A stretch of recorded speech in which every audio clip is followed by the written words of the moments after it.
cup up with some leans. Yeah, put my dick in your bitch, please. Yeah, Alright, boom. So just so we're clear, 1, welcome to this video. 2, this is your fault, for sure. There's no question. I was actually gonna work on my S13, so I gotta start putting the harness in that car. You know, strip the whole front cap, do all that bullshit. But no, all you that are watching it, and then also majority of you on Instagram, when I put a little poll up there of S13 versus the R32, you motherfuckers were like, yeah, do the R32, baby. And then now I have to work on the 32, and it's your fault. So I guess I'll do the little intro video song thing, whatever the fuck you want to call that shit. And I'm gonna do some light shit to this car because I have a ton of shit for this car, but I also have nothing that's important and involves making it run. So boom, we're gonna do some shit, baby.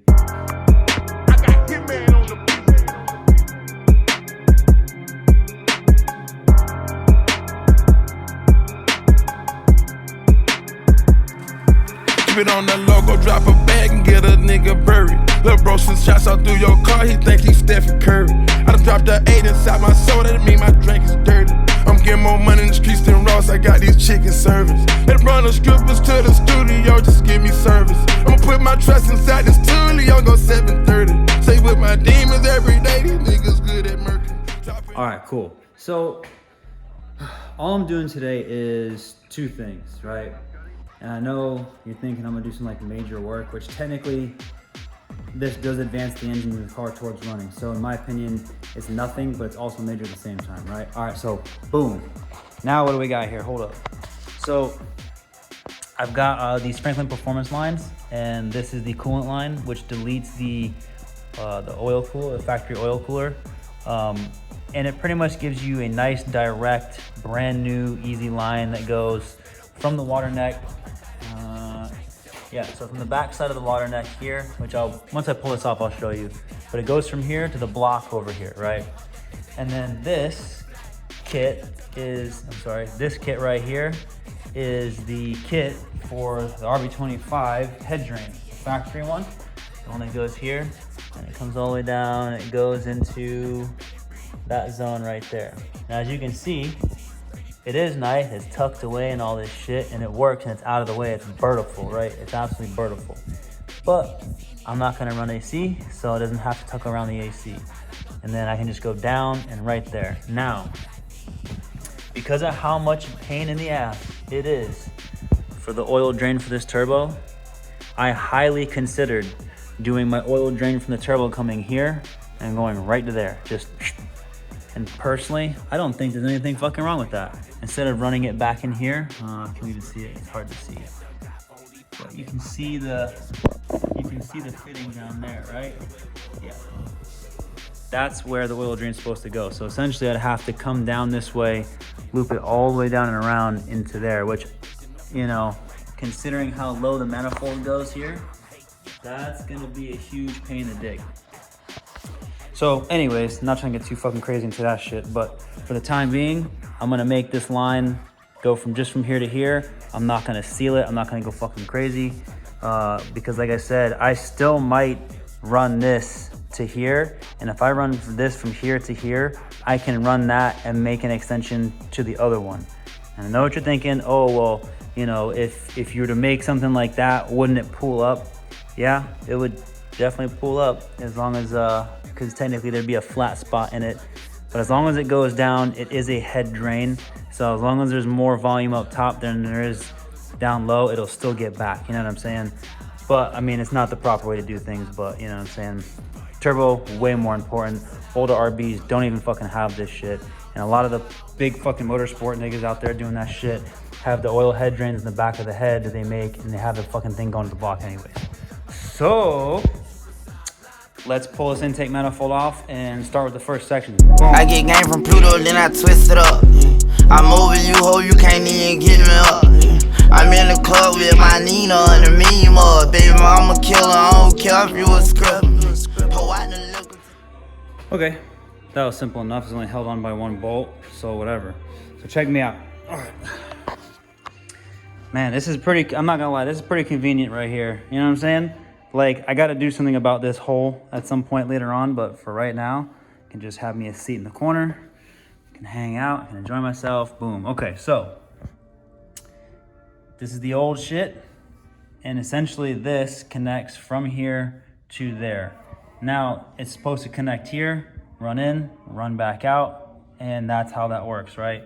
The little line goes back around, loops to the other side, and that is how, this is how you go like for the heater core, that's how you go to the original coolant lines for the turbo, which for the time being right now, I am bypassing that shit.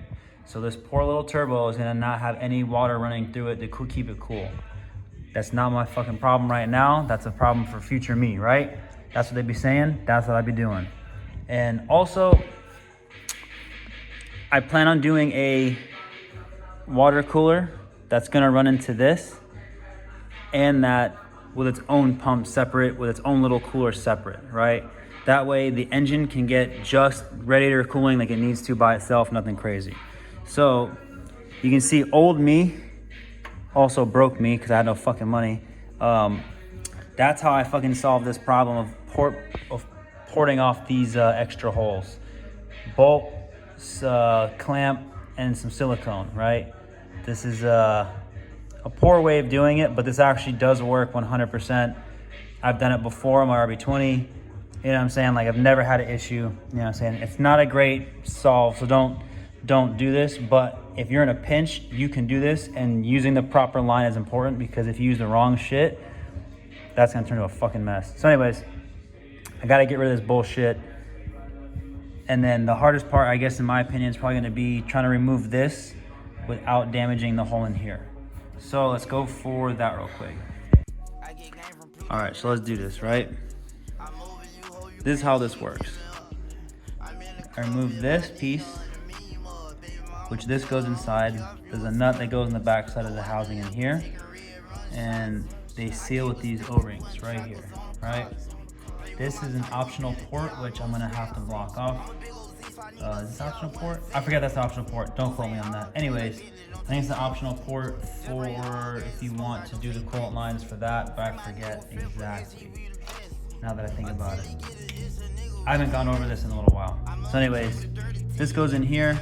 This line goes directly over here, eliminates all this fucking trash, and now you're fresh as fuck, and you're in a club, booty popping, you know what I'm saying? That's it, baby. Now in retrospect, building these lines fucking sucks. Like, I hate doing this shit. And now I'm seeing how long this line is. I feel like maybe I should have cut it shorter. I didn't cut it, I'm sorry. So I bought Franklin Performance lines and fittings, like I said, boom, right over there from New Zealand. You already know New Zealand, Australia boys, when it comes to the RB, they're the best at it. I don't give a fuck what you got to say. It just sucks because, like, when I purchased this, I assumed it would come together ready to go. And that's part of the reason why I bought it. I wanted quality shit that was ready to go. And if I knew I had to build this myself, I would have bought a nylon line, not a stainless steel braided line. Because if you've ever assembled one of these, it sucks. Like, they're fucking difficult, right?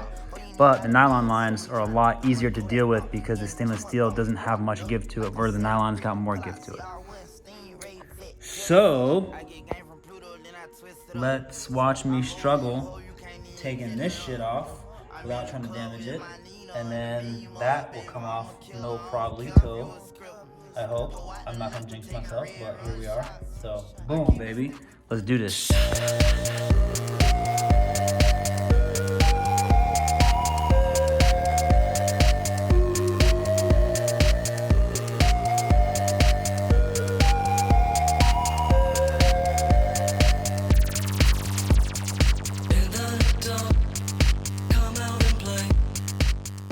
Okay, so as you saw there, that didn't actually go as bad as I thought it was gonna go. It actually went pretty well.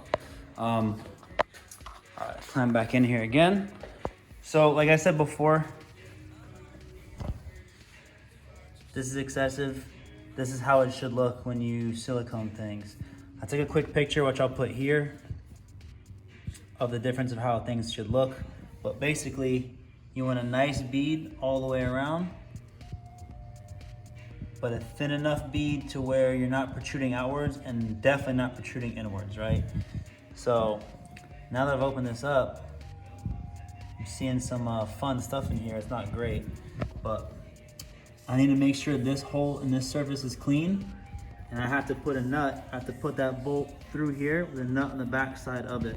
Now I'm gonna thread lock that nut because once I put this motherfucker in, I prefer it to never come back out, because if that fucking bolt drops and sends some shit somewhere else and this thing fucking pops off or some shit, you know what I'm saying? Like, that's a bad day. Now I'm not sitting here saying, oh, I'm gonna use like the ultimate thread locker, this shit's never gonna come off. No, what I'm gonna be using is fuck, I forget the name of the company, but they use the thread locker shit, whatever. But it's their less aggressive shit that's blue. The bottle's, you know what? Why am I even fucking talking to me like this? Got the shit right over here somewhere. Yeah, right here, as a matter of fact. Loctite, that's what it was. Now, you have to pay attention to this because, hold on. If you don't pay enough attention, this is the 243 Loctite blue. The bottle's red. The older bottles used to be blue. The different numbers mean different things, and yes, Loctite makes some permanent fucking thread. Some permanent fucking thread shit, and I promise you, it is a real motherfucker to get something off. I had some shop doing alignment on my 240, I think it was, or my G37. Yeah, my G37.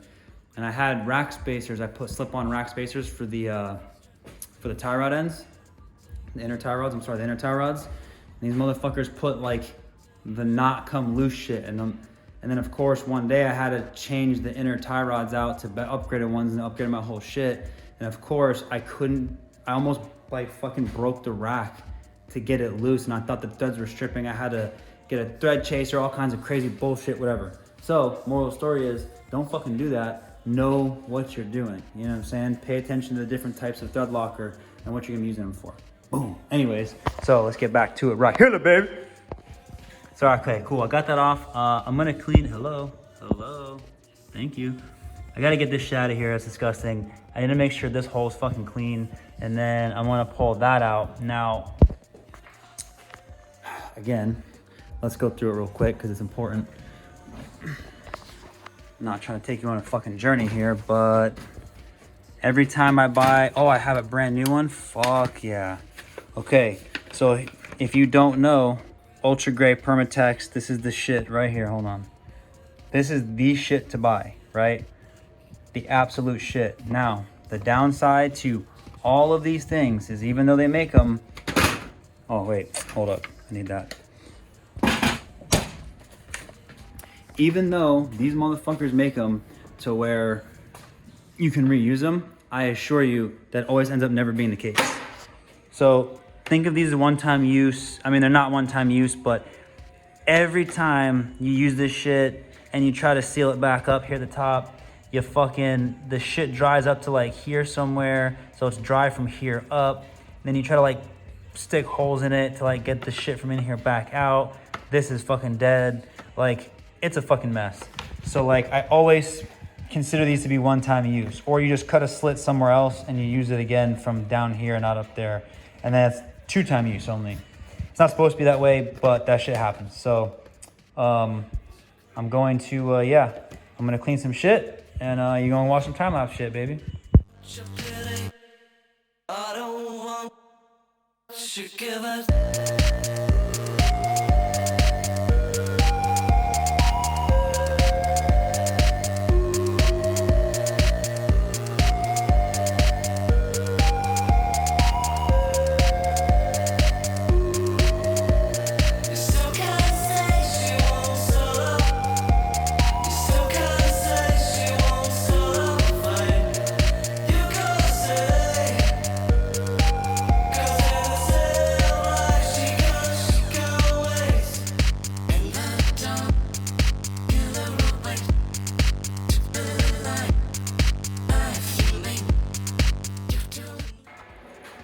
Alright, so boom, running into some problems. Let me talk to you about what the fuck going on.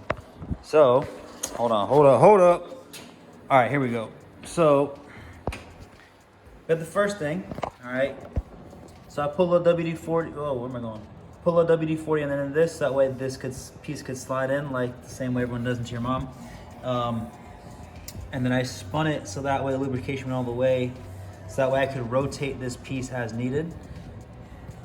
I put Loctite in the ends of the thread here, so that way when I put this nut on, I could take this and use the fucking, I put the socket in here, which I couldn't tighten anything to the socket because this space is this big. I would have had to like grind the socket like way down and a whole bunch of other fucking bullshit just to fit this in here. But so what I did is I turned this, got as tight as I possibly could, and then that way I left it upwards, put the thread locker on there, hold the socket on there, and use this to tighten it down to squeeze these together. Now with Loctite on here and the O-rings in here, this should be fucking sealed, keyword should be, so that should be it. For now, I'm gonna find a plug for this, which I'm gonna have to look it up on Franklin Performance website. Over here, I put the yellow piece of tape on the edge to see how far in this goes by finger. And then I unscrewed it and then I just silicone the edge. Now, when you take this back out, I silicone the whole edge with a little bit of extra silicone. You want a little bit of extra love to fill the gap a little bit. You can use thread tape for this kind of stuff, but I like to silicone it. That way I seal the entire outside and the threads also to like really make the bond as strong as possible. So I fucking crank that vibe in there, and now you have a nice little silicone ring around there. It should work, no issue. Keyword should be. Now my issue. This line too long, little baby. Way too long. I don't know why it's so long. I don't know if it's, you know what I'm saying, like to give you some extra line or to trim it to your desired length or whatever the case may be, but yeah, this fucking line is long and I now gotta shorten it. And I absolutely fucking hate dealing with braided lines. Like, it fucking sucks. If you ever had to like make your own lines, you know that shit's a pain in the fucking ass. And on the black S13, I made all the lines for that car, and then I chose to use nylon braided lines so it wouldn't be as difficult to do. But of course, they were nylon braided on top of stainless, so like it just made it even more difficult. So yeah, I'm not looking for that bullshit. So basically, I now have to fucking take this line, shorten it so I can put it back on. I mean, unless I want to have the line loop up like this to plug into here. But I mean, that's kind of where I'm at right now. So that fucking sucks. And if that's the case for that, that means the case for, whoa, excuse me, fender. That means the case for this right here. That means that motherfucker right there gonna be the same problem most likely. I wouldn't really call it an issue, but when I bought the kit, so that way I didn't have to choose line sizes, and so that way I didn't have to do, you know what I'm saying? Like, I didn't want to pick the line size. I didn't want to fucking pick the length. I just wanted to assemble it and go, or buy the line already pre-assembled at the proper length and then just go from there. That's where I was really at, you know what I mean? It's good quality shit, there's no question about that. So I mean, it's cool, but it does suck that, you know, timing wise, you know, you gotta wait a little bit because it's shipped from like New Zealand, I think it is. So like, it is far away, which I mean, this car's not going fucking anywhere for God knows how long, but regardless, it just, I wanted to bolt shit on and keep fucking riding, you know what I'm saying? So that does kind of suck, but we gonna be right here. We gonna fucking do this shit because that's what it is. I don't know if I'm gonna do any more for this video now that I see where this is going, because I have an S13 to work on. And I know you guys wanted me to work on this, is why I'm working on this car. But the S13 is a much closer car to being a running vehicle, and I'd rather work on a car that's about to be running versus a car that hasn't ran in fucking 9 years. You know what I mean? I seen the thing, it was like December of like 2013 or some shit, of when I stopped, or when I pulled the motor in this car originally, the last day it fucking ran. So it's been a while. And don't get me wrong, I want to finish the car, I want it to drive, I want it to run, I want it to work, but the S13 is literally like, I think just a body harness away, a battery, an ignition, and something else from like starting, not driving, but starting. So I need to do that shit. So I think I'm gonna stop this R32 video here. I'm gonna start working on the 13 because that car needs more priority, and I'll come back to visit this car because I need to work on this car anyways. So that's it. That's the end of the video. I'm gonna do pain in the ass shit on this car, probably off camera, so that way I can just get it fucking done, because if you try to do this YouTube shit, you know working on the car takes 3 times longer than if you're just working on it normally, right? So that's what I'm doing. Fuck this thing. Working on some other shit. I'll come back to it soon because I want to keep going on this car. I got to keep staying motivated. So, all right, boom. Video out, baby.